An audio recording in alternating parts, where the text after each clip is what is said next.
தாவேக தலைவர் வந்து அவரோட சுய சிந்தனையோட அரசியல் நடத்தினார்னா வருங்காலத்தில் அவர் நல்ல நல்ல பெரிய நிலைக்கு போவாரு. அவர் பக்கத்தில் இருக்கிறவங்களோட பேச்சை கேட்டுட்டு அவர் வந்து சில விஷயங்கள் பண்றது வந்து அது நல்லதுக்கல்ல அப்படின்னு சொல்லிட்டு திருமாவளவன் வந்து ஒரு கருத்து வச்சிருக்காரு. இந்த கருத்து எப்படி பாக்குறீங்க?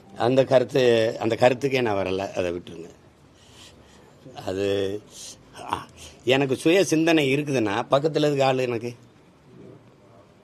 நீங்கள் இப்போ எனக்கு சுய சிந்தனை தான். எனக்கு எதுக்கு ஸ்ட்ராட்டஜிஸ்ட்டு? ஒரு தலைவன் ஒரு படையை வழிநடத்தினால் அது படையாக இருக்கும். ஒரு தலைவனே ஒரு படை வழி நடத்தினா அது படையாக இருக்காது. அது புரியுதா? இந்த மாதிரி பாடை தான் வரும். விளங்குதுன்னு நினைக்கிறேன். அதனால அதை போய் பேசி பயன் இல்லை. இனிமேல் இருக்கிற தலைமுறையாவது கற்பித்து எது அரசியல், எது நாட்டுக்கு மக்களுக்கு நல்லது, எதை நோக்கி நம்ம பயணிக்கணும்னு கற்பித்து கொடுக்கணும். இவ்வளோ பேர் செத்து கிடக்கிறான். மறுபடி குஷி படம் மறு வெளியீடு வந்ததுக்கு போய் திரையரங்க வாசலில் இளம் பெண்களும் பிள்ளைகளும் போட்டு ஆட்டம் போட்டுக்கிட்டு இருக்கிறத பார்க்கும்போது மனசு எப்படி நிம்மதியாக இருக்குமா? இல்லை உறக்கம்தான் வருமா அவங்களுக்கு? எதை நோக்கிடா நம்ம சமூகம் போயிட்டுருக்கு, நாடு போயிட்டுருக்குன்னு பதட்டம் வராதா? இல்லை, அவர் நீதிமன்றத்தை அணுகிறாங்களே, அதாவது அங்கே போய் அவங்க பாதிக்கப்பட்ட மக்களை போய் சந்திக்கணும், அவங்க நீதிமன்றத்தை நாடி இருக்கிறாங்களே. ஏன்னா அவங்க அனுமதி மறுக்கிறதுனால தான் நாங்கள் போய் பார்க்க முடியும்னு சொல்லி இப்போ நீதிமன்றத்தை நாடி இருக்கிறாங்க. போய் கரூரில் பாதிக்கப்பட்ட மக்களை நான் சந்திக்கணும் அப்படின்னு நீதிமன்றத்தை நாடி இருக்கிறாங்க. அது அவங்க கட்சி, அவங்க முடிவு. அது எனக்கு அதில் கருத்து இல்லை. அவங்க போய் பார்க்குறதில்ல, அதில் கருத்து இல்லை. எனக்கு அது இல்லை. அதாவது அவர் தம்பியோட அந்த காணொலியை பார்க்கும்போது அவருக்கு அதில் அவர் பேசுனதில் அவருக்கு இதயத்துக்குள்ளே காயமோ வலியோ இல்லை. இருந்தால் அந்த மொழியில் அது வெளிப்பட்டுருக்கும். அது இல்லை. அதை கேட்கும்போது கஷ்டமாக இருக்குது. இப்போ நான் பேசி காட்டுறேன் பாருங்கள். இந்த மாதிரி என் மீது பேரன்பு வைத்து நீண்ட காலமாக நேசித்த என் அன்பு சொந்தங்கள், நான் இந்த மாதிரி பரப்புரை பயணத்தில் வரும்போது என்னை பார்க்க வந்து நீண்ட நேரம் கால்கெடுத்து எனக்காக நின்றீங்க. உங்களுக்கு நான் என்ன நன்றி கடன் எப்படி செலுத்த போகிறேன்னு தெரியல. நம்ம எல்லாரும் சேர்ந்து ஒரு நல்ல அரசியலை உருவாக்கி நல்ல ஆட்சியை நம்ம உருவாக்குவோம். இது இந்த மாதிரி ஒரு கொடும் துயர நிகழ்வு நிகழ்ந்துருச்சு. பச்சிலம் குழந்தைகள் இறந்ததெல்லாம் எனக்கு மிகுந்த மன வலியை தருது.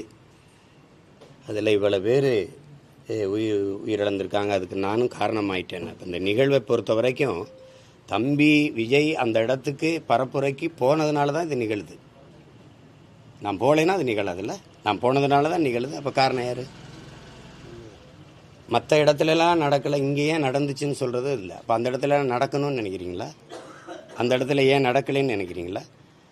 இங்கேருந்து பறந்து போகிற அந்த வெளிநாட்டுக்கு போகிற அந்த குஜராத்லேருந்து பறந்து போகிற விமானம் மட்டும் ஏன் வெடிச்சதுன்னு கேட்பீங்களா?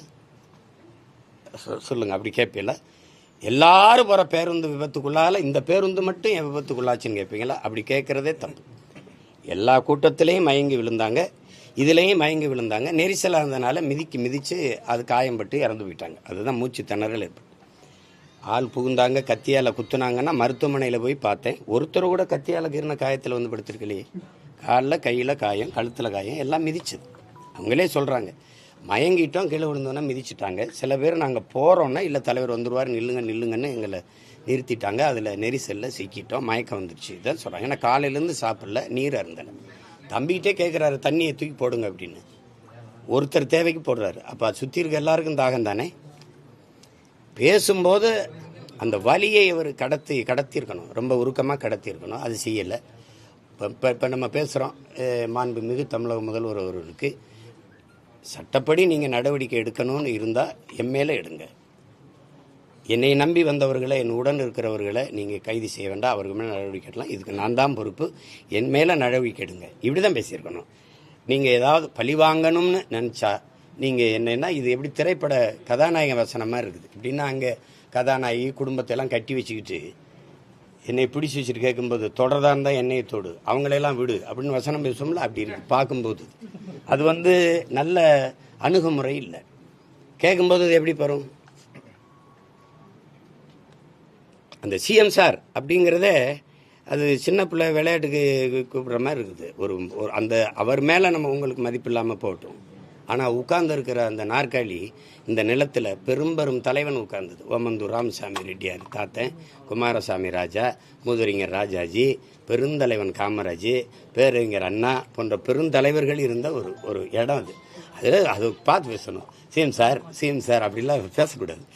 அது தன்மையான பதிவாக இல்லை.